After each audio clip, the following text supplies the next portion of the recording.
चरित्रम्। ओम श्री गणेशाय नमः। श्री गुरुभ्यो नमः। ओम धूम दुर्गायै नमः। अस्य श्री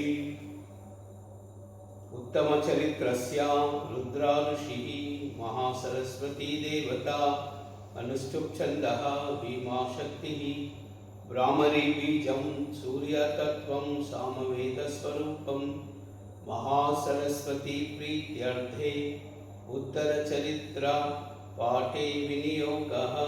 महासरस्वती ध्यान।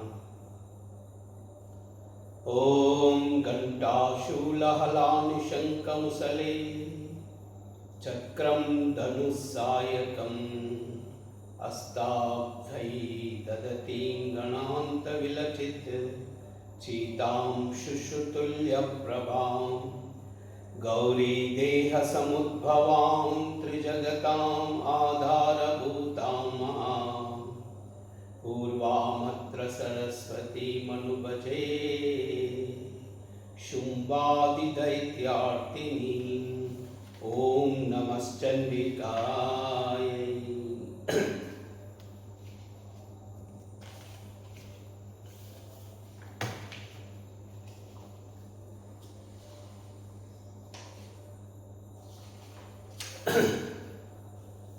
ओम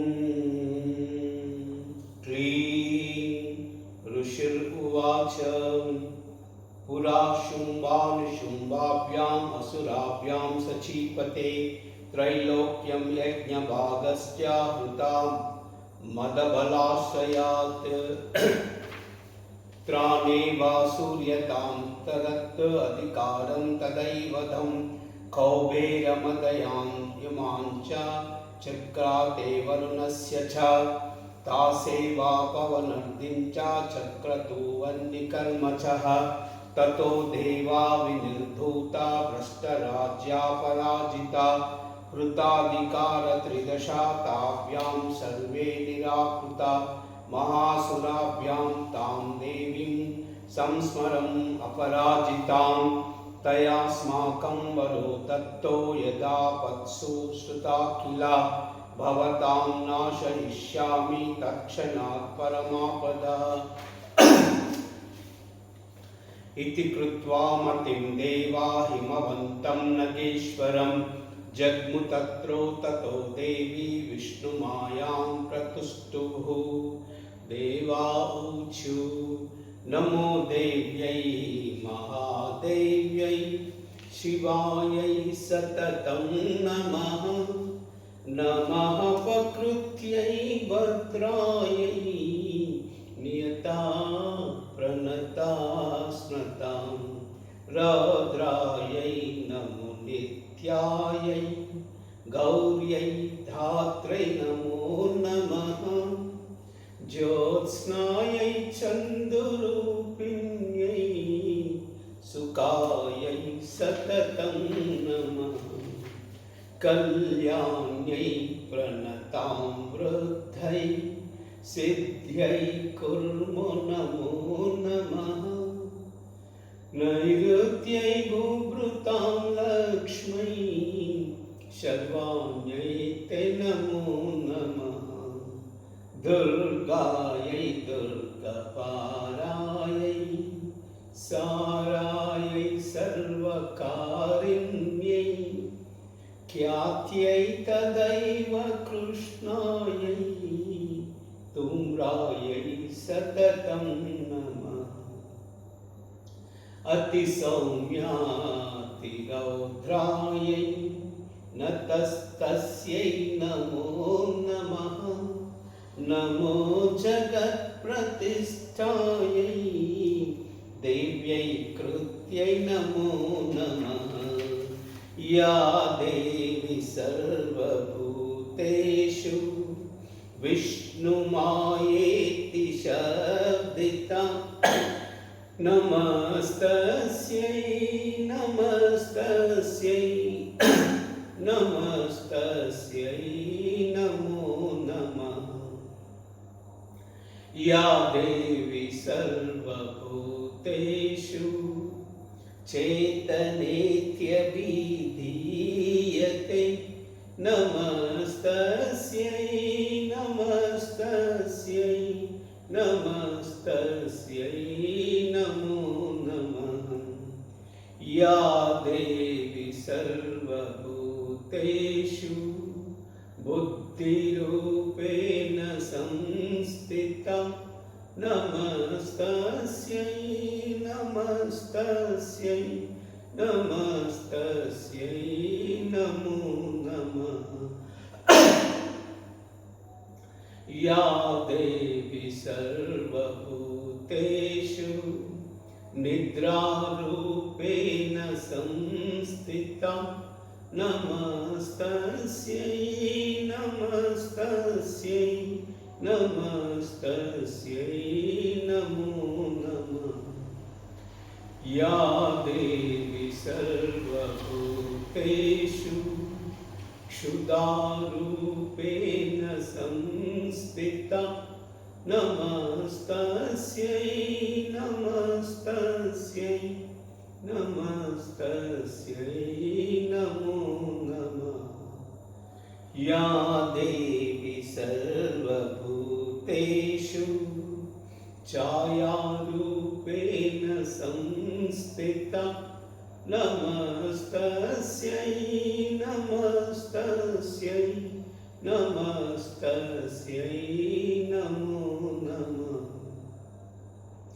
या देवी सर्वभूतेषु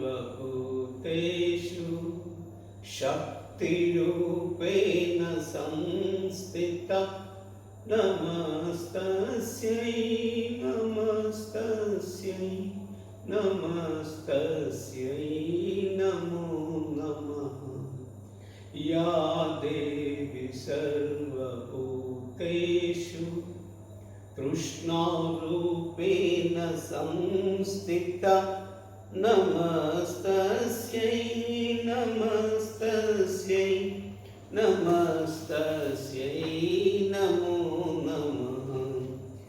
या देवी सर्वभूतेषु शान्तिरूपेण संस्थिता नमस्तस्यै नमस्तस्यै नमस्तस्यै नमो नमः। या देवी सर्वभूतेषु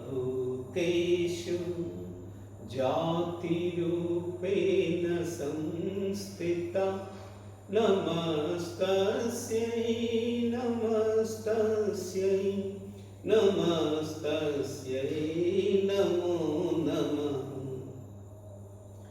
या देवी सर्वभूतेषु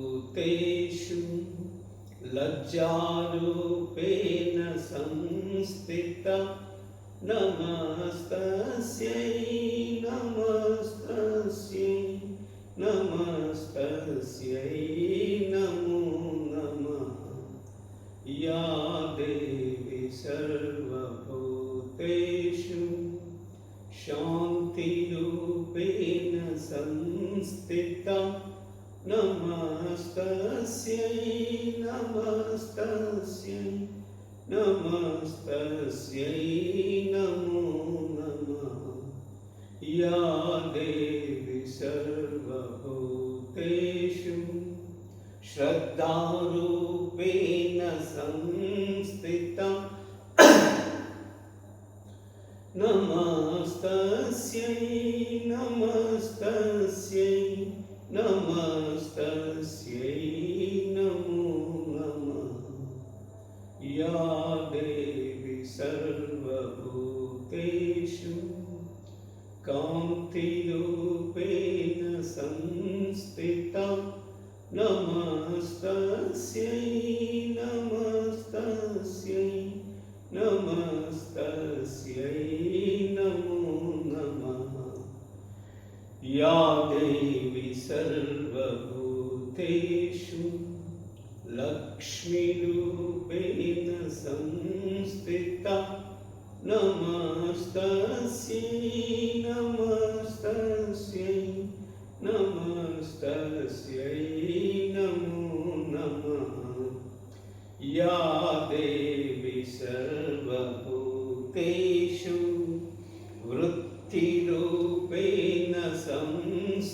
संस्थिता नमस्तस्यै नमस्तस्यै नमस्तस्यै नमो नमः। या देवी सर्वभूतेषु स्मृतिरूपेण संस्थिता नमस्तस्यै नमस्तस्यै नमस्तस्यै नमो नमः। या देवी सर्वभूतेषु दयारूपेण संस्थिता नमस्तस्यै नमस्तस्यै नमस्तस्यै नमो नमः। या देवी सर्वभूतेषु तुष्टिरूपेण संस्थिता नमस्तस्यै नमस्तस्यै नमस्तस्यै नमो नमः। या देवी सर्वभूतेषु मातृरूपेण संस्थिता नमस्तस्यै नमस्तस्यै नमस्तस्यै नमो नमः। या देवी सर्वभूतेषु भ्रान्तिरूपेण संस्थिता नमस्तस्यै नमस्तस्यै नमस्तस्यै नमो नमः।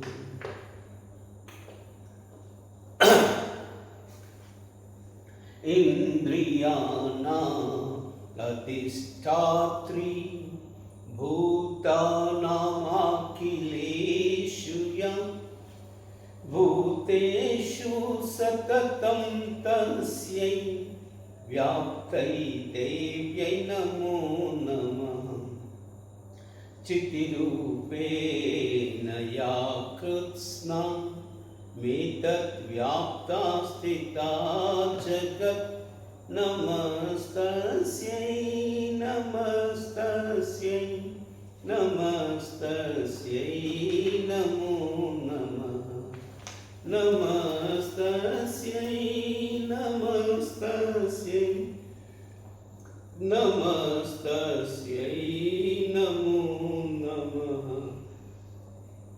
स्तुतासुरैः पूर्वमभीष्टसंस्या तदा सुरेन्द्रदिनेषु सेविता करोतु सा नः शुभहेतु ईश्वरी शुभानि भद्राण्यभिहस्तु चापदा या साम्प्रतं चलोत्यैत्यतापितैः अस्माभिरीशासुरैः नमस्यते या चास्मृता तत्क्षणमेव हन्ति नः सर्वोपदो भक्तिविनम्रमूर्ति।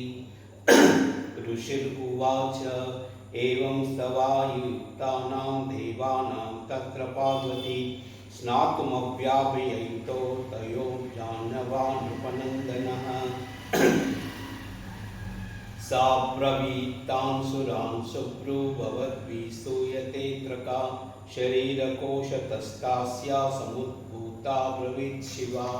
स्तोत्रं ममयत् क्रियते शुम्भ दैत्यनिराकृतैः देवैः समेतैः समीरैः निशुम्भेन पराजितैः शरीरकोशात् तस्यात् पार्वत्या निःसृताम्बिका कौशिकीति समस्तेषु ततो लोकेषु गीयते। तस्यां विनर्गतीयां तु कृष्णा पूत्सापि पार्वती कौशिकेति समाख्याता हिमाचलकृताश्रया।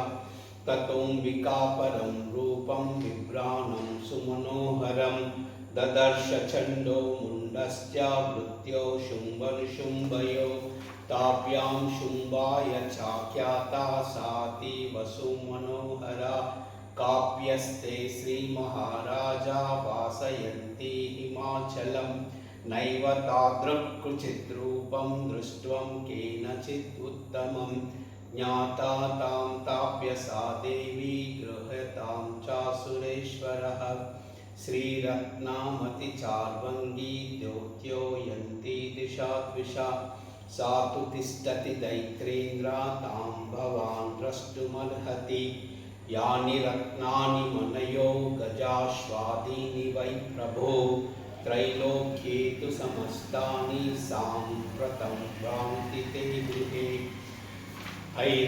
ऐरावतसमानीतो गजरत्नं पुरन्दरात् पारिजाततरुश्छायां तदैवोच्छ्रवहावया विमानं हंससंयुक्तम् एतत् तिष्ठति तेऽङ्गने रत्नभूतमहेनीतं यदासीत् वेदसोद्भूतम् निधिरेश महापद्मा समानितो धनरेश्वरात् किं जल्किनीं गदौ चाप्ति मालां रम्लानपङ्कजां चक्रं ते वारुणं गेहे काञ्चनास्रादि तिष्ठति तदायं सन्ध्या नवरो यः पुरासीत् प्रजापते मृत्यो उत्क्रान्तिदानामा शक्ति ईशा त्वया हृता पाशासलिलराजस्य भ्रातुस्तव परिग्रहे निशुम्भस्याभिजातस्य समस्ता रत्नजायत वह्निश्चासि ददौ तुभ्यम् अग्निश्चौष्टे वाससि एवं दैत्रेन्द्ररत्नानि समस्तनाहुतानि ते श्रीरत्नमेषा कल्याणी त्वया कस्मान्न गृह्यते ऋषिरुवाच निश्ययेति वचः शुम्भा सतता चण्डमुण्डयो प्रेषया सुग्रीवं दूतं देव्या महासुरम् इति चेत च वक्ता वा सा गत्वा वचनान् मम यदा चाप्यति सम्प्रीत्या तदा कार्यं त्वया लघुः स तत्र गत्वा यतास्ते शैलदेशिति शोभने तां च देवीं ततः प्राह क्षणं मधुरा गिरौ दूत उवाच देवी दैत्येश्वरः शुम्भा त्रैलोक्या परमेश्वरः दूतोऽहं प्रेषितस्तेन त्वत्सकाशामिहागता अव्याहताज्ञ सर्वासु यसदा देवयोनिषु निर्जिताखिल दैत्यारी सदा शूर्यस्य तत् मम त्रैलोक्यमखिलं मम देवा वशानुगा यज्ञवादानहं सर्वान् उपास्नामि पृथक् पृथक् त्रैलोक्यावररत्नानि मम वश्यान्यशेषतः तदैव गजरत्नं च हृतं देवेन्द्रवाहनं क्षीरोन्मदोनोद्भूतम् अश्वरत्नं ममामलै उच्चश्रवस्तसंज्ञा तत् प्रणितत्वसमर्पितं यानि चान्यानि देवेषु गन्धर्वेषु रगेषु च रत्नभूतानि भूतानि तानि मय्येव शोभने श्रीरत्नभूतां त्वां देवी लोके मन्यामहे वयं सा त्वामास्वानुपागच्छ यतो रत्नभुजो वयं मां वा मानुजं वापि निशुम्भामुरं विक्रमं भज त्वं चञ्चलापाङ्गी रत्नभूतासि वै यतः परमैश्वर्यमतुलं प्राप्यसे मत्परिग्रहात् एतद्बद्धा समालोच्य मत्परिग्रातां वजा ऋषिरुवाच इत्युक्ता सा तदा देवी गम्भीरां तस्मितां जगौ दुर्गा भगवती भद्रा ययेदं धार्यते जगत् देव्युवाच सत्यमुक्तं त्वया नात्रा मिथ्या किञ्चित्त्वयोदितं त्रैलोक्याधिपतिः शुम्भानुशुम्भाश्चापि तादृशा किं तत्र यत्प्रतिज्ञातं विद्यतः क्रियते कथं श्रूयतामल्पबुद्धित्वां प्रतिज्ञाया कृता पुरा यो मां जयति संग्रामे यो मे दर्पं व्ययो हति यो मे प्रतिबलो लोके स मे भर्ता भविष्यति तत् आगच्छतु शुम्भोऽत्र निशुम्भो वा महासुरा मां जित्वा किं चिरेत्रा पाणिगृहातु मे लघु दूत उवाच अवलीस्तापि मैनं त्वं द्रेहि ब्रूहि ममाग्रता त्रैलोक्ये का पुमांसि तिष्ठेदग्रशुम्भो निशुम्भयो अन्वेषामपि दैत्यानां सर्वे देवानवयुधि तिष्ठन्ति सम्मुखे देवी किं पुनः श्रीत्वमेकिका इन्द्राद्या सकला देवा तस्तुरेषां न संयुगे शुम्भादीनं कथं तेषां श्रीप्रयास्य सम्मुखं स्वात्वं गच्छ मयो योक्ता पार्श्वं शुम्भनिशुम्भयो केशाकर्षणनिर्धूता गौरवामागमिष्यति देव्युवाच एवमेतद्बली शुम्भो निशुम्भाचातिवीर्यवान् किं करोमि प्रतिज्ञा मे यदा नालोचिता पुरा सा त्वं गच्छामयोक्तं ते यदा तत्सर्वमावृतः तदा चक्ष्वासुरेन्द्राय स च युक्तं करोतु तत् ओम इति श्री मार्कंडेय पुराणे सावर्णिके मन्वन्तरे देवी महात्म्ये देव्यादूत संवादो नाम पंचमोऽध्यायः। ओम नमश्चण्डिकायै।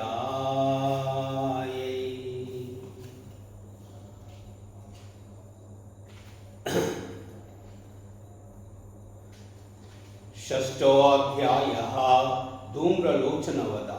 ओम नागादीश्वविस्तरां पनिपनोत्तं सोरुरत्नावली बाष्पदेहालतां दिवाकरनिभां नेत्रत्रयो भासितां मालाकुम्भकपालनीरजकरां चन्द्रार्धचूडां परां सर्वज्ञेश्वर भैरवाङ्कनिलयं पद्मावतीं चिन्तये। ओम नमश्चण्डिकायै। ओम बीजत्रयायै विद्महे तत्प्रदानायै धीमहि तन्नो शक्ति प्रचोदयात्।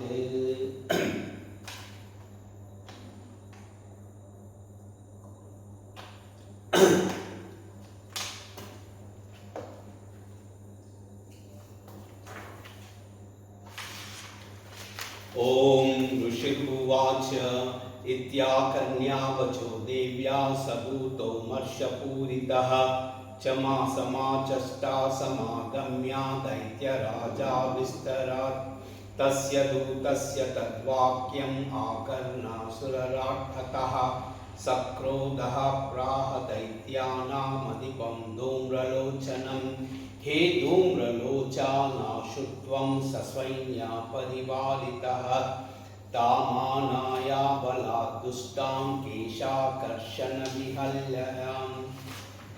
तत्परित्राणदा कच्चित् यदि वो तिष्ठते परः स अन्तव्यो मरो वापि यक्षो गन्धर्व येन वा।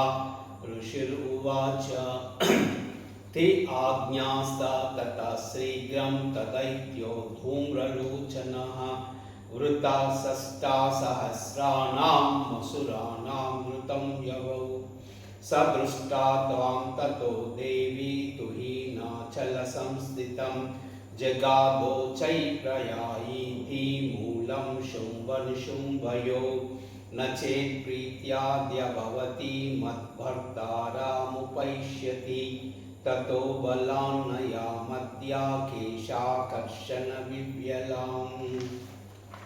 देव्युवाच दैत्येश्वरेण प्रहितो बलवान् बलसंवृता बलान्नयसि मामेवं ततः किं करोम्यहं। ऋषिरुवाच इत्युक्ता शोच्याद्वा तामसुरो धूम्रलोचना हुङ्कारेणैव तं भस्म सा चाकाराम्बिका तथा अदक्रुद्ध्वं महासैन्यम् असुराणां तदाम्बिका ववर्ष सायकैतीक्ष्णै तदा शक्तिपरश्वतै ततोद्धुता सटा कोपात् कृत्वा नादं सुभैरवं पपातासुरसेनायां सिंहो देव्या स्ववाहना काञ्चित्करप्रहारेण दैत्यानासैन्यचापरान् आक्रान्त्ये आदरेण्यानां जगन्नासा महासुरान् केषाञ्चित् पाटयामास नखैकोष्ठानि केसरी तदा तलप्रहारेण शिरांसि कृतवान् पृथक् विच्छिन्नबाहु शिरसा कृता तेना तदा परे पपौ च रुधिरं कोष्ठात् अन्वेषां दूतकेसरः क्षणेन तद्बलं सर्वं क्षयं नीतं महात्मना तेन केसरिना देव्या वाहनेनातिकोपिना श्रुत्वा तामसुरं देव्या निहतं धूम्रलोचनं बलं चाक्षयितुं कृत्स्नं देवि केसरिना तथा चुकोपा दैत्याधिपति शुम्भो प्रस्फुरितान्तरा आज्ञापयामास च तौ चण्डमुण्डमहासुरौ हे चण्ड हे मुण्ड बलै बहुभिः परिवारितौ तत्र गच्छत्त गत्वा च सा समानियुतां लघु केशस्वाकृष्य बद्ध्वा वा यदि वा संशयो यदु तदा शेषयुधैः सर्वैः असुरैः विनिहन्यतां तस्यां हतायां दुष्टायां सिंहे च विनिपातिते शीघ्रमानीयतां बद्ध्वा गृहीत्वा तामदाम्बिकां। श्री मार्कण्डेय पुराणे सावर्णिके मन्वन्तरे श्रीदेवी महात्म्ये धूम्रलोचनवधो नाम षष्ठोऽध्यायः। ओम नमश्चण्डिकायै।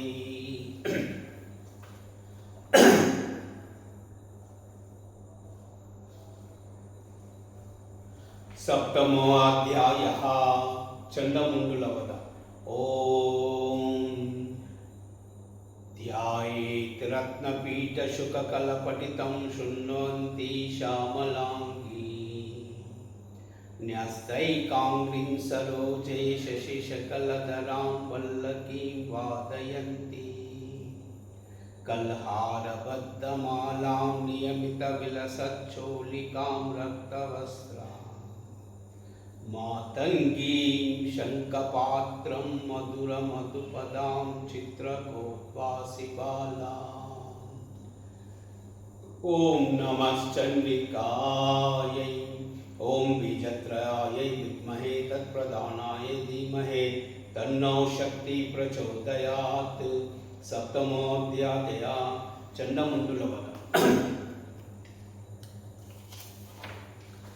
ओम ऋषिरुवाच आज्ञापास्ते ततो दैत्या चण्डमुण्डपुरोगमा चतुरङ्गबलोपेता युयुरभ्युतायुधा ददृशुस्ते ततो देवीं ईषद्दासां व्यवस्थितां सिंहोऽस्योपरि शैलेन्द्रा शृङ्गे महति काञ्चने ते दृष्ट्वा तां समादातुम् उद्यमं विद्यतः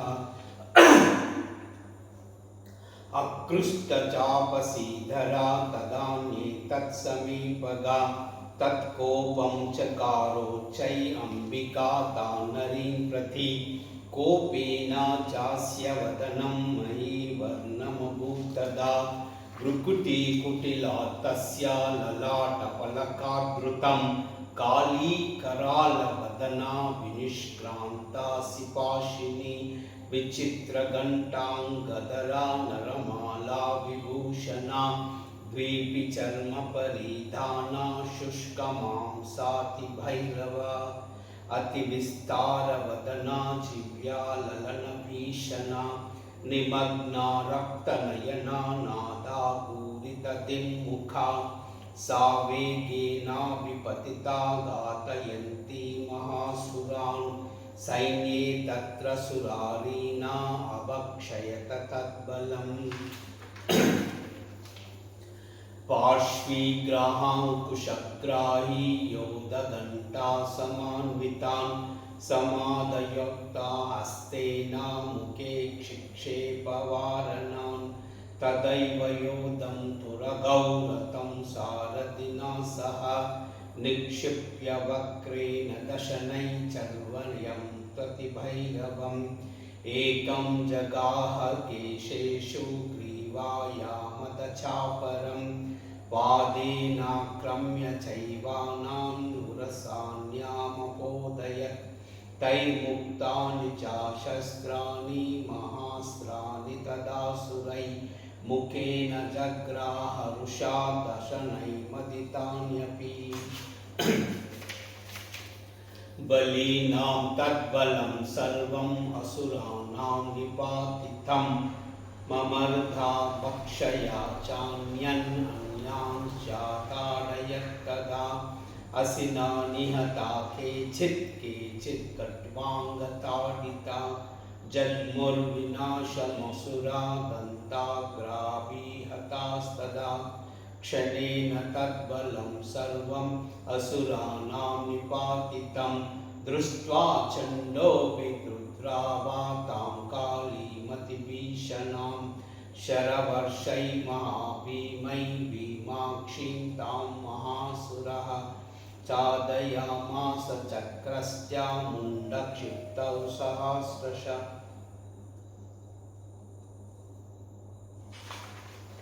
तानि चक्राण्येन तानि विमामानानि तन्मुखं बभुर्यदार्कबिम्बानि सुबाहूनि गोनधरं ततो जहासा तिरुषा भीमं भैरवनादिनी कालीकरालवक्रान्ता दुर्दर्शदशनोज्ज्वला उत्थाय च महासिंहां देवी चण्डमवादत गृहीत्वा चास्य केशेषु शिरस्तेन सिनाश्चिनत् अथो मुण्डो व्यधावत्तां दृष्ट्वा चण्डं निपातितं तमप्यपातयद्भूमौ सा खड्गाभिहुतां वृषा हुतशेषं ततः सैन्यं दृष्ट्वा चण्डं निपातितं मुण्डं च सुमहावीर्यं दिशो वेजोभयातुरं शिरः चण्डस्य कालीश्च गृहीत्वा मुण्डमेव च प्राहा प्रचण्डहट्टा सा विश्रमवेद्य चण्डिकां मया ताव्रातो प्रहुतौ चण्डमुण्डो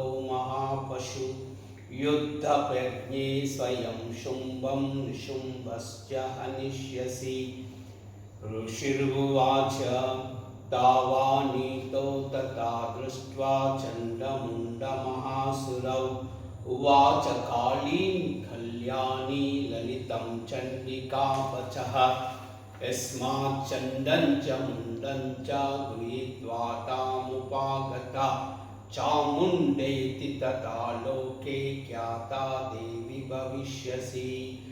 ॐ इति श्रीमार्कण्डेयपुराणे सावर्णिके मन्वन्तरे देवी माहात्म्ये चण्डमुण्डवधो नाम सप्तमोऽध्यायः। ॐ नमश्चण्डिकायै। श्रीदुर्गार्पणमस्तु।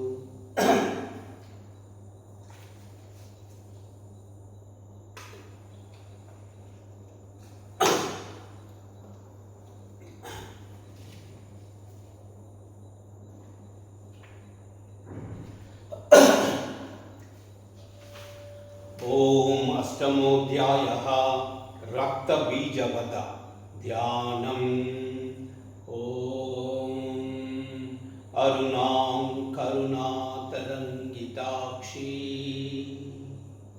धृतपाशाङ्कुशपुष्पबाणचापाम् अनिमादिभिः आवृतां मयूखैः अहमित्सेव विभावये भवानी। ओम नमश्चण्डिकायै। ओम बीजत्रयाय विद्महे तत्प्रधानाय धीमहि तन्नो शक्ति प्रचोदयात्।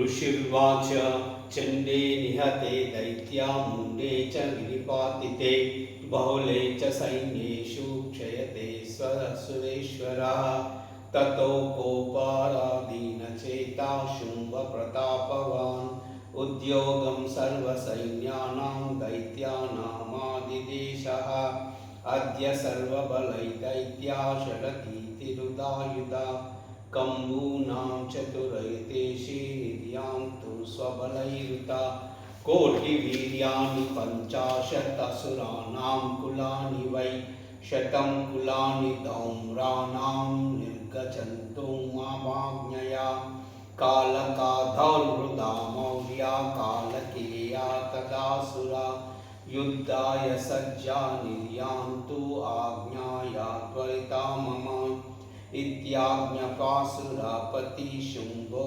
भैरवशासनः निर्जगाम महासैन्या सहस्रै बहुभिर्वृता आयान्तं चण्डिका दृष्ट्वा तत्सैन्यमतिभीषणं जानैव पूरयामासादरणी गगनान्तरं ततो सिंहो महानादामतीवाकृतवान् नृपा घण्टास्वनेन तन्नादा अम्बिका चोपबृंह्यत धनुर्जा सिंहघण्टानां नादा पूरितदिङ्मुखा निनादै भीषणै काली जिह्वे विस्तारितानना तं निनादमुपश्रुत्वा दैत्यसैन्ये चतुर्दिशं देवी सिंहसदा काली सरोषा परिवारितौ एतस्मिन्नन्तरे भूपा विनाशाय सुराद्विषां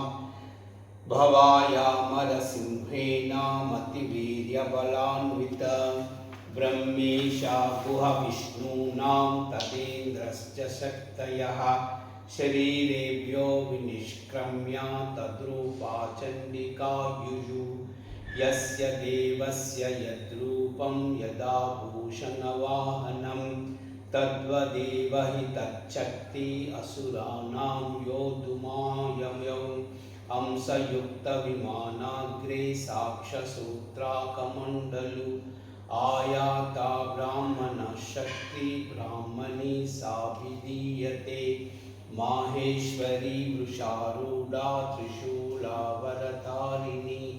महाहिवलया प्राप्ता चन्द्ररेखा विभूषणा कौमारी शक्तिहस्ता च मयूरवरवाहना योद्युमप्याययौ दैत्यान् अम्बिका गुहरूपिणी तदैव वैष्णवी शक्ति गरुडोपरि संस्थिता शङ्खचक्रगदा शार्ङ्गः खड्गहस्ताभ्युपाययौ यज्ञवाराहमतुलं रूपं या विभ्यो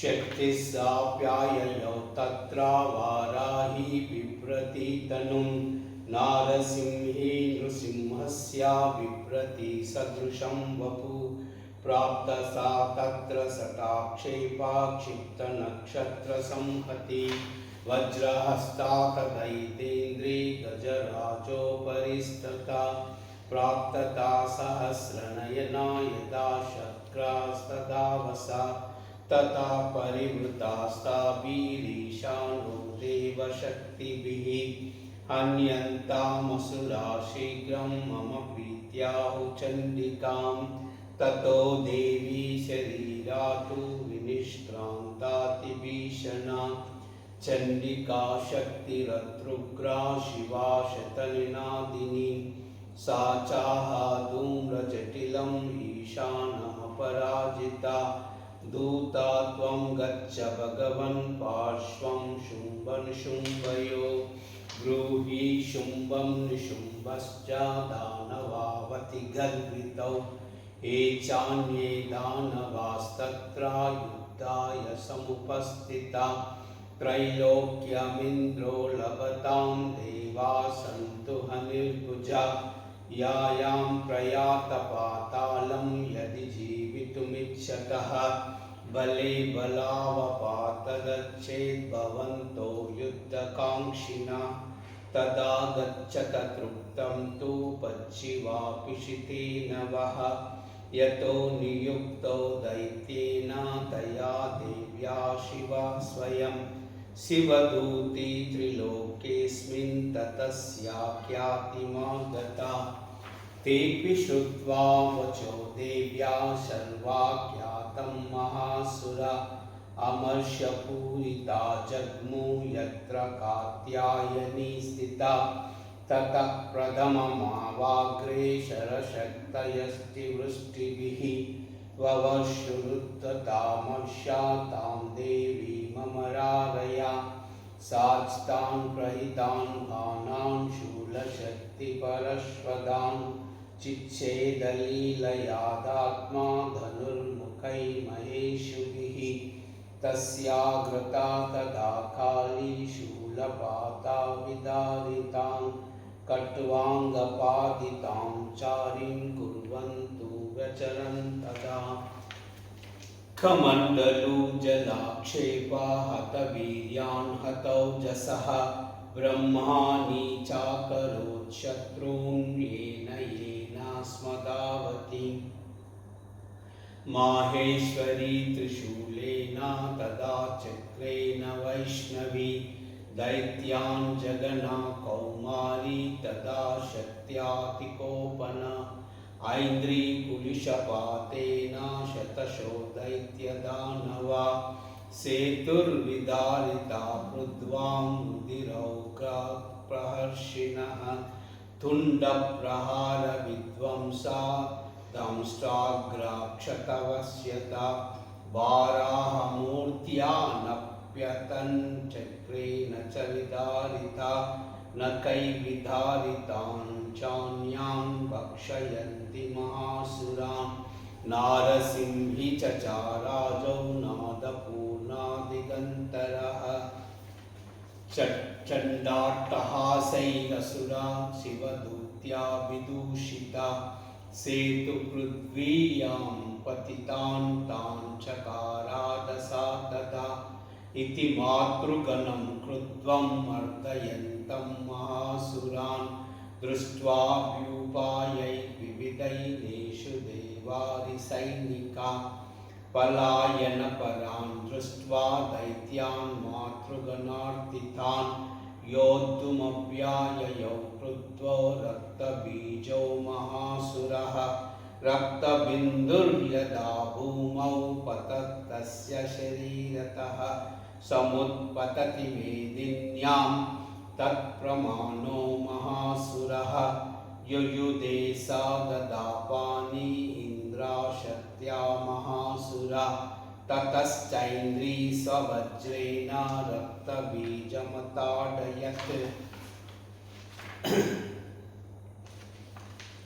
कुलिशेन हतश्चासु बहुशुस्रावशोणितं समुत्तस्तु तथा योधा तत्रूपा तत्पराक्रमा यावन्ता पतितास्तस्या शरीरात् रक्तबिन्दवः तावन्त पुरुषा जाता तद्वीर्यबलविक्रमा ते चापि युधस्तत्र पुरुषा रक्तसम्भवा समं मातृभिरत्युग्रा शस्त्रपातातिभीषणं पुनश्च वज्रपातेन क्षतमस्य शिरो यदा वाराहरक्तं पुरुषं ततो जाता सहस्रशः वैष्णवी समरे चैन्यं चक्रे नाभिजगानः गदया ताडमामासा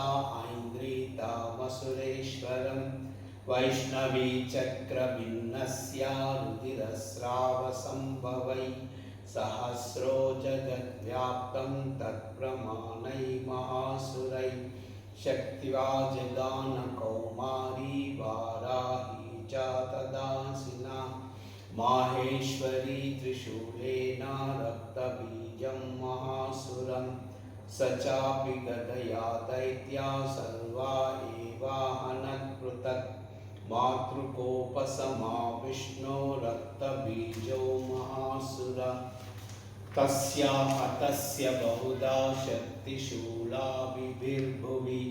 पतातायो वै रक्तौ गौतेना संशतसोऽसुरा तैश्चासुरसृक्सम्भूतैरसुरैः सकलं जगत् व्याप्तमासीत् ततो देवा भयमाजग्मुरुत्तमम् तान् विषण्णान् सुरान् दृष्ट्वा चण्डिका प्राह सत्वरा उवाच कालीं चामुण्डे विस्तीर्णं वदनं कुरु मच्चस्त्रपातसम्भूतान् रक्तबिन्दून् महासुरान् रक्तबिन्दो प्रतिष्ठत्वं वक्रेणानेन वेगिता भक्षयन्ति चरारणे तदुत्पन्ना महासुरान् एवमेषा क्षयं दैत्या क्षीणो रक्तगमिष्यति भक्ष्यमाना त्वयोचोग्रा न चोत्पत्त्यानन्ति चापरे इत्युक्त्वा तां ततो देवी शूलेनाभिजगानतं मुखेन काली चक्रुहे रक्तबीजस्य शोणितं ततो सा वा जगन्नाथा गदया तत्र चण्डिकां स चास्यो वेदनां चक्रे गदापातितोऽपि तस्याः तस्य दहेतु बहु शुश्रावशोणितं यतस्ततस्तद्वक्त्रेण चामुण्डा सम्प्रीतिचेति मुखे समुद्गता एष्या रक्तपातान् महासुरा तां चकादादा चामुण्डा पपौ तस्यश्च शोणितं देवी शूलेन वज्रेण बाणैरसिभिरुष्टिभिः जगान रक्तबीजन्तं चामुण्डापीतशोणितं सपापातत्मा पृष्ठे शस्त्रसङ्गसमाहता निरक्तश्च महीपाला रक्तबीजो महासुरा ततस्ते हर्षमतुलम् आवापुत्री दशानृपा तेषां मातृगणो जातो ननर्ताश्रुष्मदोद्धृता इति श्रीमार्कण्डेयपुराणे सावर्णिके मन्वन्तरे देवी माहात्म्ये रक्तबीजो वधो नाम अष्टमोऽध्यायः। श्रीदुर्गार्पणमस्तु।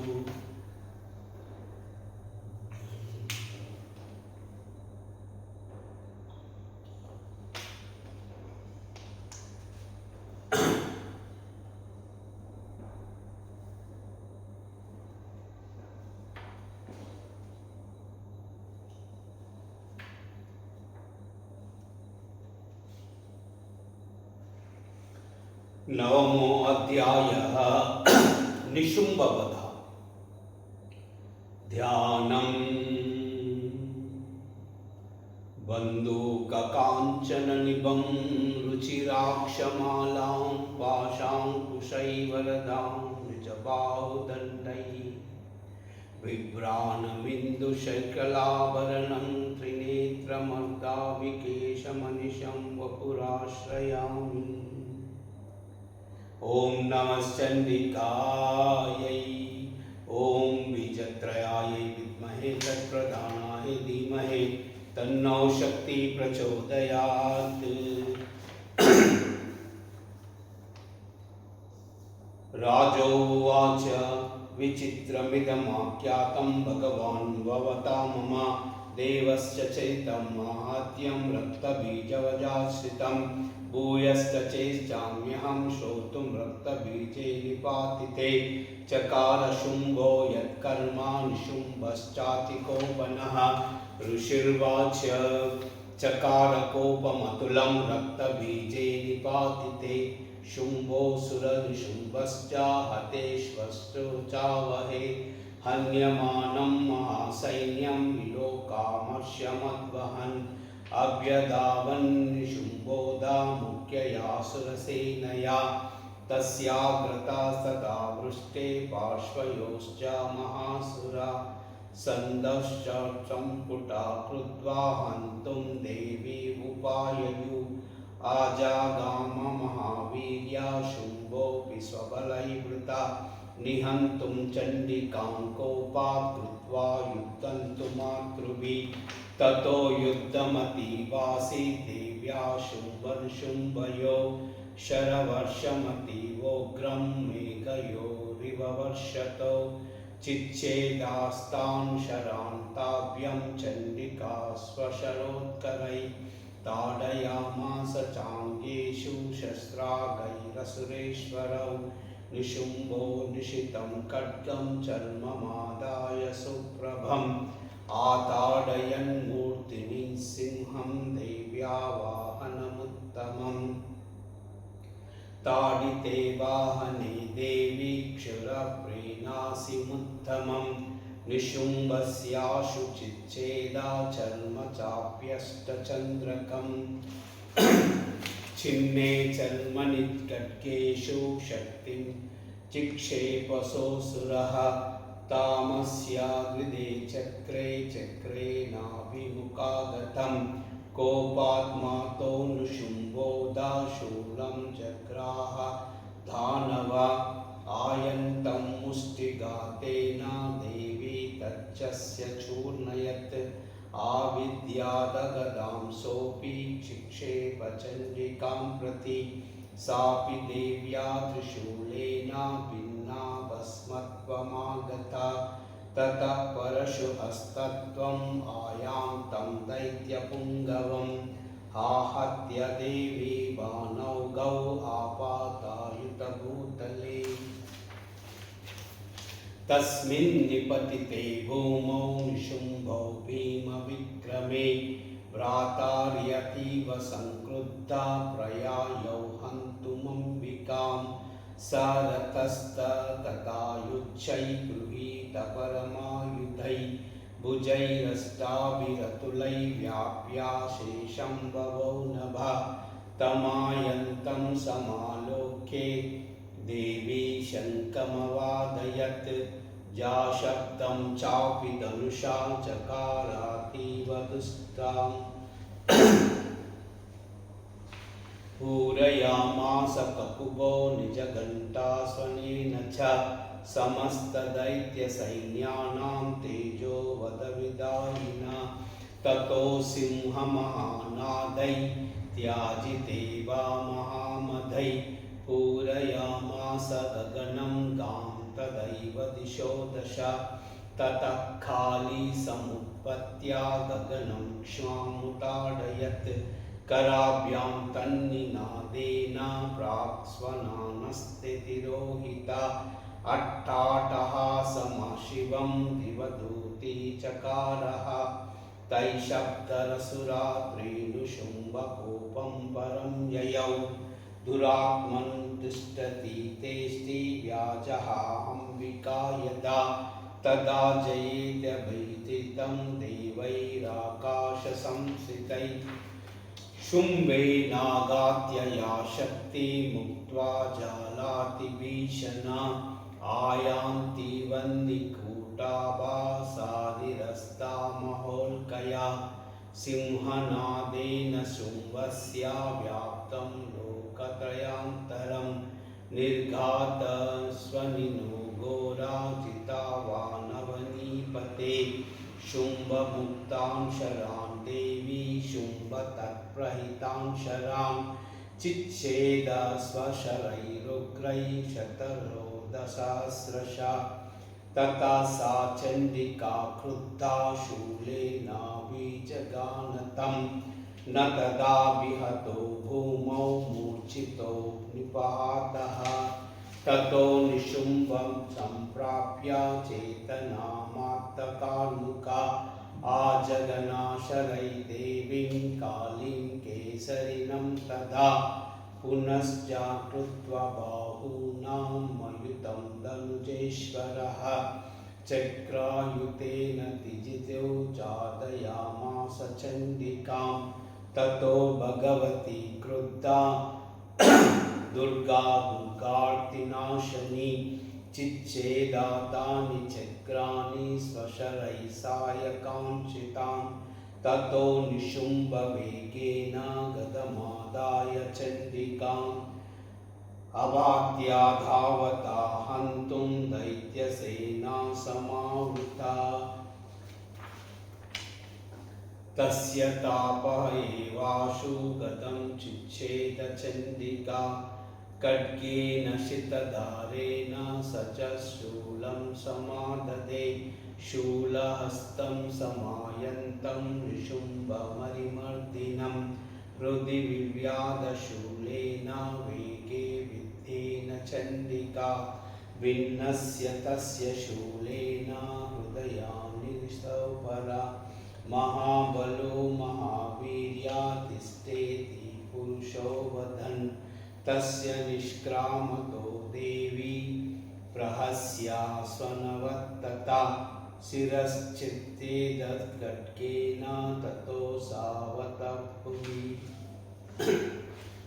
ततः सिंहश्च कावोग्रा दंष्टाक्षुण्णशिरोधरान् असुरान् तान् तदा काली शिवदूती तदा परान् कौमारिशक्तिनिर्भिन्ना केचिन्नेषुर्मासुरा ब्राह्मणी मन्त्रपूतेन तोयहन्ये निराकृता माहेश्वरी त्रिशूलेन विन्नासेतु तदा परे वाराही तुण्डगातेन केचिच्चूर्णे कृता भुवि खण्डं खण्डं च चक्रेण वैष्णवादानवा कृता वज्रेण चैन्द्री हस्ताग्रा विमुक्तेन तदा परे केचित् विनेषुरसुरा केचिन्नष्टा महावता भक्षिताश्चापरे काली शिवदूती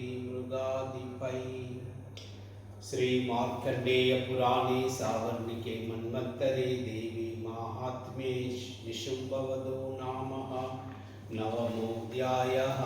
ओम नमश्चण्डिकायै श्री दुर्गार्पणमस्तु।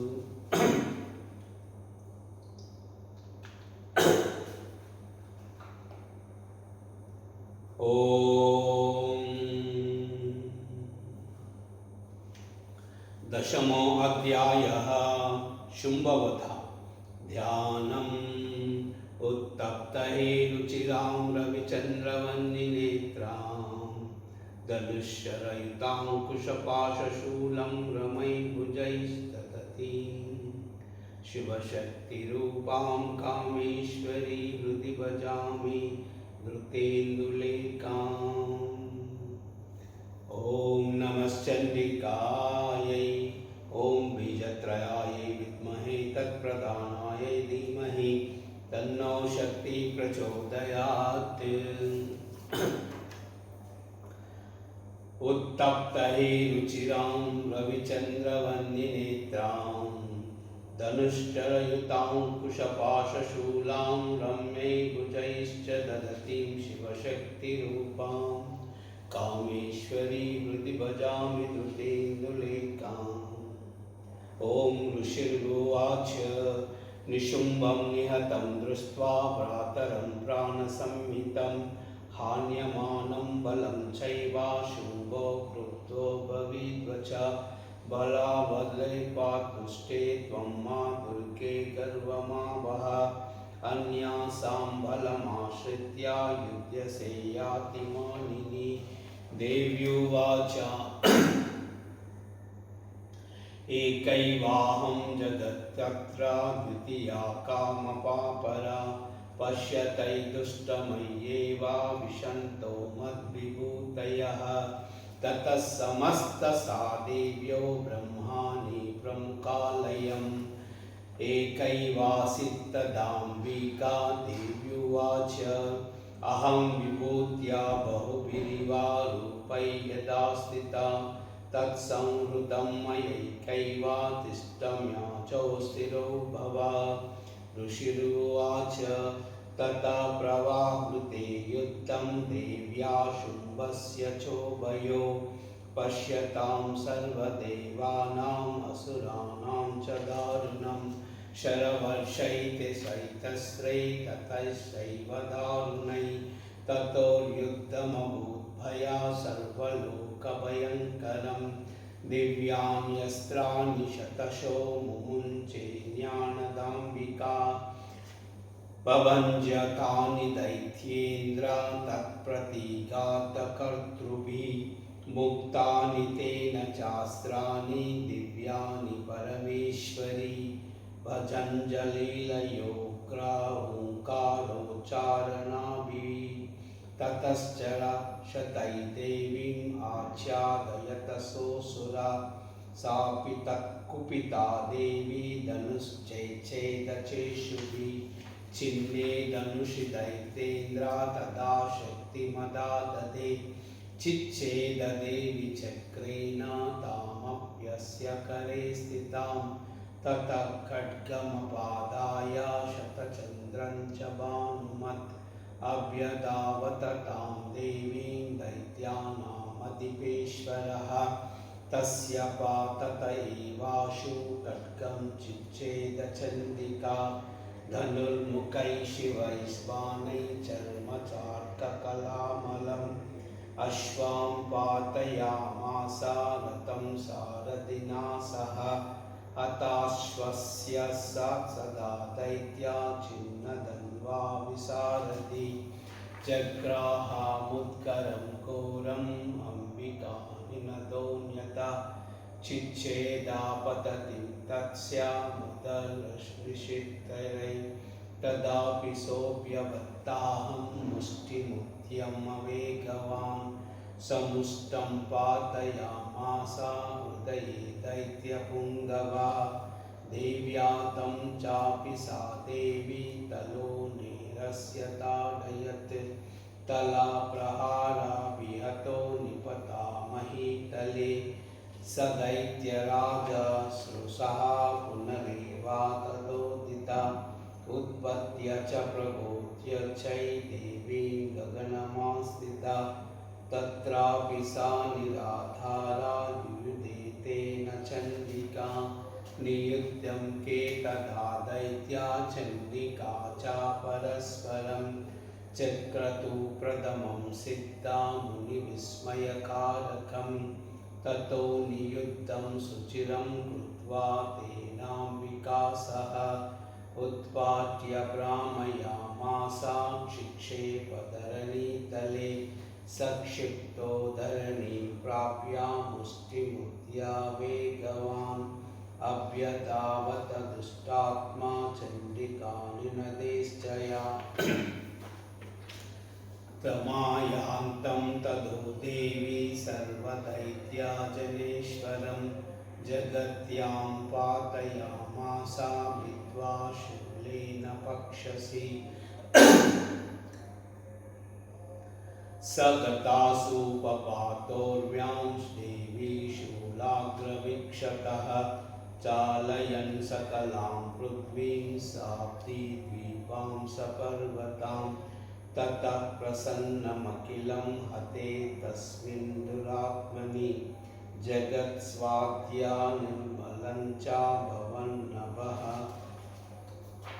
उत्पादमेघसोल्काय प्रागासंक्षेमं युयु सरितो मार्गवाहिस्या तदा संहृतपातिते ततो देवगणाः सर्वे हर्षनिर्भरमानसा बभूवुर्निहते तस्मिन् गन्धर्वा ललितं जगुः आवदान्तदैवान्याननुतृश्चाप्सरो गणा वपुपुण्यास्तदा वाता सुप्रभो भूदिवाकरः इति श्रीमार्कण्डेयपुराणे सूर्यसावर्णिके मन्वन्तरे श्रीदेवी महात्म्ये शुम्भासुरवधो नाम दशमोऽध्यायः।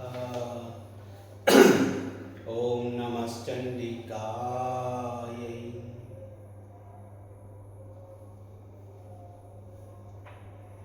एकादशाध्यायः। ॐ नारायणी स्तुति।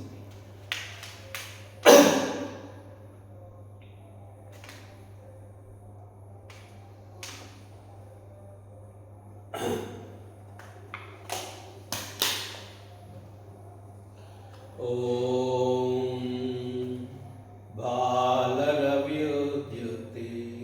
बालरव्युद्युतिन्दुकिरीटा तुङ्गकुचां नयनत्रययुक्तां स्मेरमुखी वरदाङ्कुशपाशां भीतिकरां प्रभजे भुवनेशी। ॐ नमश्चण्डिकायै।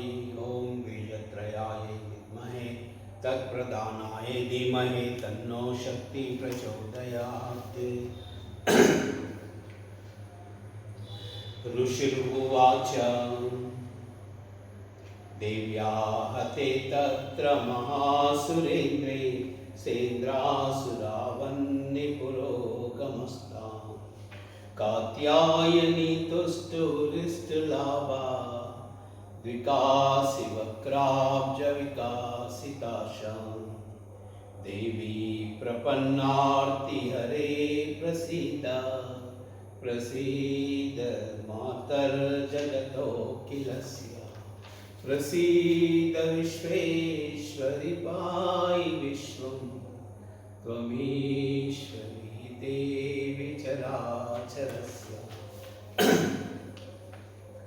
आधारभूता जगत्त्वमेका मयि स्वरूपेण यतस्थितासि अपां स्वरूपा स्थितया त्वयैत आप्यायते कृत्स्यमलङ्गवीर्ये त्वं वैष्णवी शक्ति अनन्तवीर्या विश्वस्य बीजं परमासि माया सम्मोहितं देवी समस्तमेतत् संवै प्रपन्ना भुवि मुक्तिहेतुः विद्या समस्ता तव देवी वेदा श्रिया समस्ता सकला जगत्सु त्वयैकया पूरितमं वयैतत् का ते स्तुतिः स्तव्यपरा परोक्तिः सर्वभौता यदा देवी भुक्तिमुक्तिप्रदायिनी त्वं स्तुता स्तुतैका भवन्तु परमोक्तयः सर्वस्वबुद्धिरूपेण जनस्य हृदि संस्थिते स्वर्गापवर्गते देवी नारायणी कलाकाष्ठादिरूपेण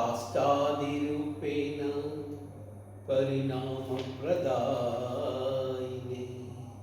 विश्वस्य परतौ शक्ते नारायणी नमोस्तुते। सर्वमंगलमांगल्ये शिवे सर्वार्थसाधिके शरण्ये त्र्यंबके देवी नारायणी नमोस्तुते। शरणागत दीनार्तां परित्राणाय परायणे सर्वस्यार्ति हरे देवी नारायणी नमोस्तुते। सृष्टि स्थिति विनाशानां शक्तिभूते सनातने गुणाश्रये गुणमये नारायणी नमोस्तुते। शरणागत दीनार्तां परित्राणपरायणे सर्वस्यार्ति हरे देवी नारायणी नमोस्तुते। हंसयुक्त विमानस्ते ब्रह्माणि रूपधारिणी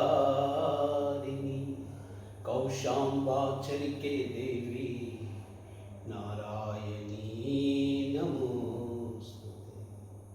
त्रिशूलचन्द्राहितरे महावृषभवाहिनी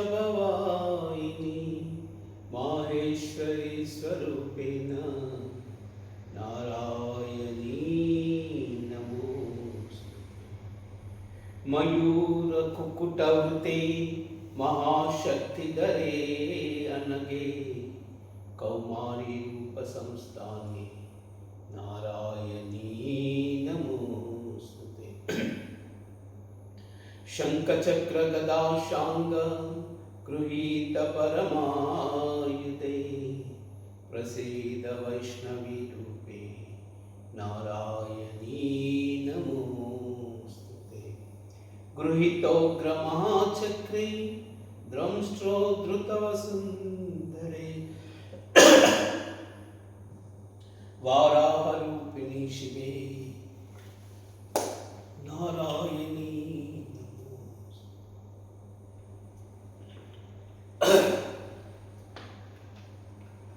गृहीतोग्र महाचक्रे द्वंष्टो धृतवसुंधरे वराहरूपिणी शिवे नारायणी नमोस्तुते।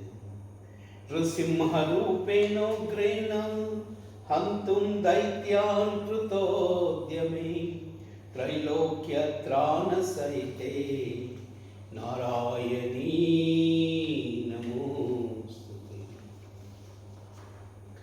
किरीटिनी महावज्रे सहस्रनयनोज्ज्वले ऋतप्राणहरे चैन्द्री नारायणी नमोस्तुते। शिवदूती स्वरूपेण हत दैत्य महाबले घोररूपे महारावे नारायणी नमोस्तुते। द्रंष्ट्रा करालवदने शिरोमाला विभूषणे चामुण्डे मुण्डमदने नारायणी नमोस्तुते। लक्ष्मीलज्जे महाविद्ये श्रद्धे पुष्टि स्वदे ध्रुवे महारात्रि महामाये नारायणी नमोस्तुते। मेधे सरस्वती वरे भूतिभ्राप्रवृतामसि नियते त्वं प्रसीदेशे नारायणी नमोस्तुते। सर्वस्वरूपे सर्वेशे सर्वशक्ति समन्विते वैभ्योस्रायिनो देवी दुर्गे देवी नमोस्तुते। एतत्ते वदनं सौम्यं लोचनत्रयभूषितं पातु न सर्वभूतेभ्यः कात्यायनी नमोस्तुते। ज्वालाङ्करालत्युग्रम् अशेषासुरसूदनं त्रिशूलं पातु नो भद्रकाली नमोस्तुते। हिनंसि दैत्यतेजांसि स्वनेना पूर्यया जगत् सा घण्टा पातु नो देवी पापेभ्यो न सुता। असुरासग्रसापङ्कं चर्चितस्य करोज्ज्वलः शुभाया कट्को भवतु चण्डिके त्वां नता रोगानशेषा न पहंसि तुष्टा रुष्टा तु कामा सकला न भीष्टा त्वामाश्रितानां न विपन्नराणां त्वामाश्रितायाश्रयता प्रयान्ति। एतत् कृतं यत् कदनं त्वयाद्या धर्मद्विषां देवी महासुराणां रूपै अनेकै बहुदात्ममूर्तिं कृत्वाम्बिके तत् प्रकरोति कान्या। विद्यासु शास्त्रे विवेकदीपे स्वादेषु वाक्येषु च का त्वदन्या। ममत्वगर्ते अतिमहान्धकारे विभ्राययत्येतदतीव विश्वम् रक्षासि यत्रोग्रविशाच्छनागा यत्रालयो दस्युबलानि यत्र दावानलो यत्र तदाब्धिमध्ये तत्र स्थिता त्वं परिभासि विश्वेश्वरी त्वं परिभासि विश्वं विश्वात्मिकाया धारयति विश्वं विश्वस्य विश्वेश्य वन्द्या भवती भवन्ति विश्वाश्रये त्वयि भक्तिनम्रा। देवी प्रसीद परिपालय नोरिभीते नित्यं यदासुरवधा तदुनैव सद्या पापानि सर्वजगतां प्रशमं नयाशु उत्पादपाकजलितांश महोपसर्गा। प्रणतानां प्रसीद त्वं देवी विश्वार्तिहारिणी त्रैलोक्यवासिनामीति लोकानां वरदा देव्युवाच वरदाहं सुरगणा परं यन्मनश्चेच्छदा तं वदुष्यामि जगता उपकारतं देवाऊचु सर्वबाधा प्रशमनं त्रैलोक्यस्याखिलेश्वरी एवमेवा त्वया कार्य अस्मद्वैरिविनाश। देव्युवाच वैवस्वते अन्तरे प्राप्ते अष्टाविंशतिमे युगे शुम्भो निशुम्भः वान्य उत्पद्येतो महासुरो। नन्दगोपगृहे जाता यशोदा गर्भसम्भवा ततस्ता नाशयिष्यामि विन्ध्याचलनिवासी।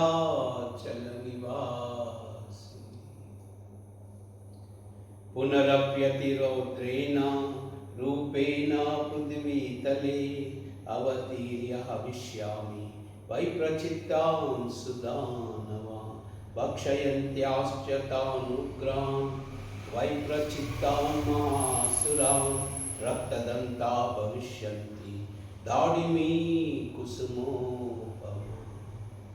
ततो मां देवता स्वर्गे मर्त्ये लोके च मानवः स्तुवन्तो व्यावरिष्यन्ति सततं रक्तदन्तिकाम्। भूयश्च शतवार्षिक्याम् अनावृष्टामनम्बसि मुनिभिः संसृता भूमौ सम्भविष्यामयोनिजा। ततः शतेन नेत्राणां निरीक्षाम्यं मुनीन् कीर्तयिष्यन्ति मनुजः शताक्षीमिति मां तथा। ततो माम् अखिलं लोकमात्मसंदेहासमुद्भवै वरिष्यामि सुराशाकैरावृष्टैरानधारकैः। शाकम्भरीति विख्यातिं तदा यस्याम्यहं भुवि तथैव च वदिष्यामि दुर्गमाख्यां महासुरम्। दुर्गादेवीति विख्यातं तन्मे नामा भविष्यति पुनश्चाहं यदा भीमं रूपं कृत्वा हिमाचले रक्षांसि भक्षयिष्यामि मुनीनात्राणकारणात् तदा मां मुनयः सर्वे शोष्यन्तां मुहूर्तयः।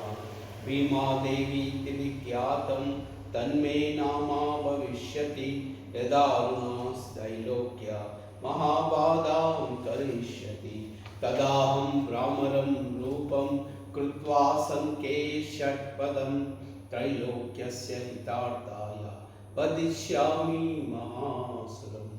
भ्रामरीति च मां लोक्या सदा शोष्यन्ति सर्वतः हितं यदा यदा बाधा दानवोत्था भविष्यति तदा तदावतीर्याहं करिष्याम्यैति संशयम्।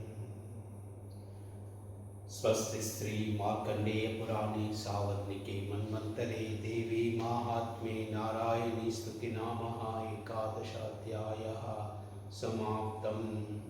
ॐ क्लीं जयन्ती सांगाय सशक्तिकाय सपरिवाराय सवाहनाय लक्ष्मी बीजाब्धिगरुडवाहन्ये नारायणी देव्या माहुतिं समर्पयामि। नमः स्वाहा।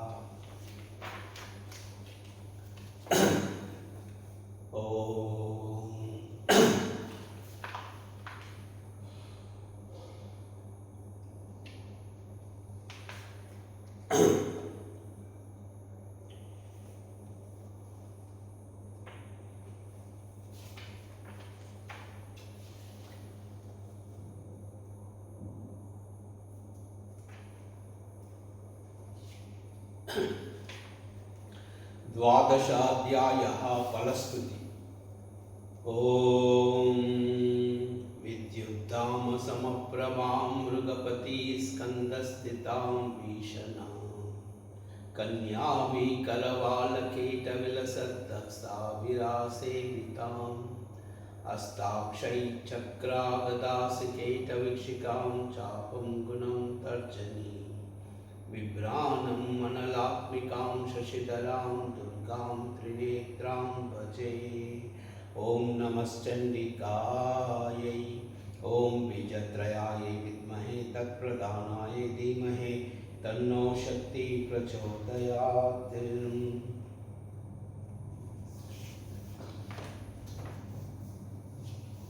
ॐ देवी उवाच एभिस्तवश्च मां नित्यं शोष्यते सा समाहिता तस्याहं सकलां बाधां नाशयिष्याम्यसंशयं। मधुकैटभनाशं च महिषासुरघातनं कीर्तयिष्यन्ति एतद्वदं शुम्भनिशुम्भयो। अष्टम्यां च चतुर्दश्यां नवाम्यां नैकचेतसः शोष्यन्ति चैव ये भक्त्या मम माहात्म्यमुत्तमम्।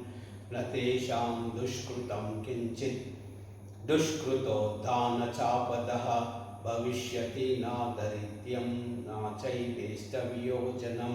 शत्रुतो न भयं तस्य धनुस्यो न राजतः न शस्त्रा न लतो योगात् कदाचित् संभविष्यति। तस्मान् मयि मत नामाहात्यं पठि पठित्वं समाहितै श्रोतं वञ्च तदा भक्त्या परं स्वस्त्वनयं महत् उपसर्गानशेषां तु महामारी समुद्भवान् तदा त्रिविधमुत्पातं माहात्म्यं शमये मम यत्रैतः पठ्यते सम्यक् नित्यमायातने मम सदा न त्वदिमोक्ष्यामि सान्निध्यं तत्र मे स्थितं बलिप्रदाना पूजायाम् अग्निकार्ये महोत्सवे सर्वं ममैतचरितम् उच्चार्यं श्राव्यमेव च जानता वापि बलिपूजां तदा कृतं प्रतिष्ठाप्यहं प्रीत्या वह्निहोमं तदा कृतं शरत्काले महापूजा क्रियते या च वार्षिकी तस्यां ममैतन्माहात्म्यं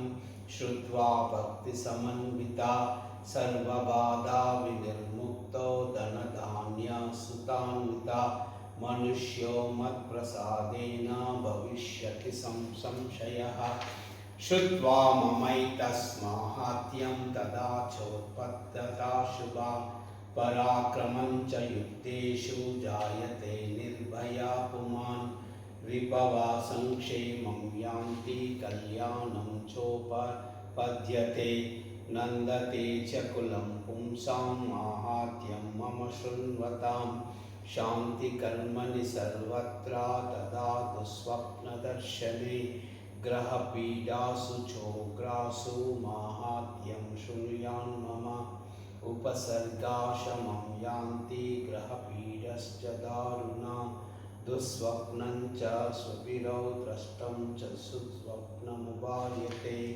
बालाग्रहाभिभूतानां बालानां शान्तिकारकं सङ्गाताभेदश्चारुणां मैत्रीकरणमुत्तमं दुर्वृत्तानामशेषाणां बलहानिकरं परं रक्षो भूतापिशाचानां पटनादेव नाशनं सर्वं ममैत्वा माहात्म्यं मम सन्निधिकारकं फलपुष्पार्घ्यधूपश्च गन्धदीपश्च तो मयि विप्राणां भोजनै होमै प्रोक्षणीयैः अहर्निशम् अन्वैश्च विविधैः भोगैर्बृहदास्वत्सरानया प्रीतिर्मे क्रियते स्मास्मिन् चतुर्थे श्रुते श्रुतं हरति पापानि तदारोग्यं प्रयच्छति रक्षां करोति भूतोऽभ्या जन्मनां कीर्तनं मम युद्धेषु चरितं यन्मे दुष्टदैत्यनिवर्हनं तस्मिन् श्रुतो वै विकृतं भयं पुंसा न जायते युष्माभिसुततो याश्च ब्रह्मर्षिभिः ब्रह्मणा न च कृतास्तास्तु प्रयच्छति शुभां पतिम् अरण्ये प्रान्तरे वापि तावाग्निपरिवातः दस्युभिर्वावृतशून्या गृहीतो वापि शत्रुभिः सिंहाव्याघ्राय महतो वने वानास्तिभिः राज्ञा क्रुद्धेन चाज्ञस्ता नद्यो बद्धागतोऽपि वा आगूर्णितो वा तेन स्थितपोते महर्नवे पतस्तु चापि च श्रेष्ठु सङ्ग्रामे पृष्ठारुणा सर्वबाधासु घोरासु वेदनाभ्यर्थितोऽपि वा स्मरन् ममैतच्चरितं नरो मुच्येत सङ्कटात् मम प्रभावात् सिंहाद्या तस्य वो वैरिणस्तदा दुरादेवा पलायन्ते स्मरतश्चरितं मम ऋषिर्वाच इत्युक्ता सा भगवती चण्डिका चण्डविक्रमौ पश्यातां सर्वदेवानां तत्र वान्तर्दीयते तेऽपि देवा निरातङ्का स्वाधिकारान् यदा पुरा यज्ञभागावचः सर्वे चक्रुरो विनिहतारया दैत्यास्तेव्या निहते शुम्भो देवेरीपौ युधि जगद्विध्वंसके तस्मिन् महोग्रतुलविक्रमे निशुम्भे च महावीर्ये शेषापातालमामयू एवं भगवती देवी सा नित्यापि पुनः पुनः सम्भूय कुरुते भूपा जगता परिपालनं ततस्योम्योहते विश्वं स्वैव विश्वं प्रसूयते सा याचिता विज्ञानं तुष्टा चरितं प्रयच्छति व्याप्यं तयैतत्सकलं ब्रह्माण्डं मनुजेश्वरः महाकाल्या महाकाले महामारी स्वरूपया सैव काले महामारी सैव सृष्टिर्भवत्यजा स्थितिं करोति भूतानां सैव काले सनातनी भवकाले नृणां सैव लक्ष्मीवृत्तिप्रदा गृहे सैवाभावे तदा लक्ष्मी विनाशयोपजायते स्तुता सम्पूजा पुष्पै गन्धधूपाभिस्तदा ददाति वित्तं पुत्रांश्च मतिं धर्मे तदा शुभाम् इति श्री मार्कण्डेय पुराणे सूर्यसावर्णिके मन्वन्तरे श्रीदेवी माहात्म्ये भगवती वाक्यनामः द्वादशाध्यायः। ओम नमश्चण्डिकायै। श्री दुर्गार्पणमस्तु।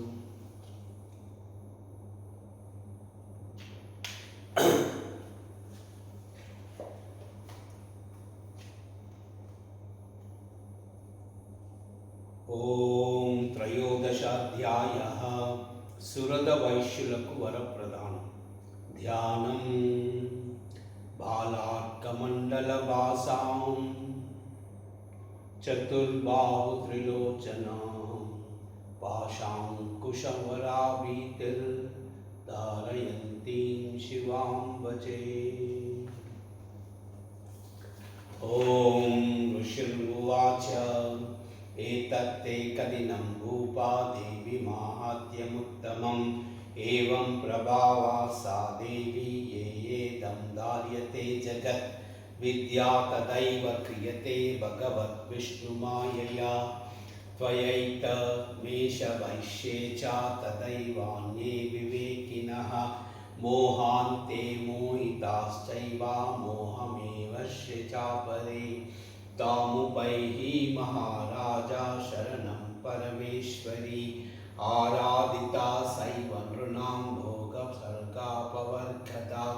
मार्कण्डेय उवाच इति तस्य वचः श्रुत्वा सुरदा नराधिपा प्रणित्वत्य महाभागं तमृषं संशितं व्रतं निर्विण्ण ज्योतिममत्वेन राज्यापहरेण च जगाम सद्य सपने न चो वैश्यो महामुने संदर्शनार्थमम्बाया नदी कुलीन संस्थिता स च वैश्यो नृपे देवी सूक्तं परं जपन् तौ तस्मिन् पुलिने देव्या कृता मूर्तिं महीमहीं अर्हणां चक्रतु सस्या पुष्पधूपाग्नितर्वणैः निहारौ यजाहारौ तन्मनस्कौ महासमाहितौ ददतुस्तौ बलिं चैव निजग्रातु सुकुचितम् एवं समाराधयतो त्रिविवर्षय्यतात्मनो परितुष्टा जगद्धात्री प्रत्यक्षं प्राह चण्डिका। देव्युवाच यत्याद्यते त्वया भूप त्वया च कुलनन्दनः मत्तत्प्राप्यतां सर्वं परितुष्टा ददामि तत्। मार्कण्डेय उवाच ततो भवे नृपो राज्यम् अविभ्रंशं यन्यजन्मनि अत्रैव च निजं राज्यं हतशत्रुबलं बलात् सोऽपि वैश्यः ततो ज्ञानं वव्रे निर्विनमानसः ममेत्वाहामिति प्राज्ञा सङ्गमिच्युतिकारकं देव्योवाच स्वल्परहो विनुपते स्वं राज्यं प्राप्तुनच्यते भवान् हत्वा रिपूनस्खलितं तथा तत्र भविष्यति मृतस्य भूयासं प्राप्य जन्म देवा विवस्वतः सावर्णिको मनुर्नामा भवान् भुवि भविष्यति वैश्यवर्यत्वया तस्य वरोऽस्मत्तो विवाञ्छिता तं प्रयच्छामि संसिद्ध्यै तव ज्ञानं भविष्यति मार्कण्डेय उवाच इति दत्त्वा यो देवी यदा विलसितं वरं बभूवान्तर्हिता सद्यो भक्त्या काव्यामष्टुभिता एवं देव्या वरं लब्ध्वा सुरदायतिश्चैषवा सूरा जन्म समासाद्या सावर्णी भविता मनुः इति दत्त्वा तयो देवी यदा विलसितं वरं बभूवान्तर्हिता सद्यो भक्ता ताभ्यामभीष्टता एवं देव्या वरं लब्धा सुरदा क्षत्रियोषवः सूरा जन्म समासाद्या सावर्णी भविता मनुः क्लीं ॐ श्री मार्कण्डेय पुराणे सावर्णिके मन्वन्तरे देवी माहात्म्ये सुरदवैश्ययोर्वरप्राप्तिविषये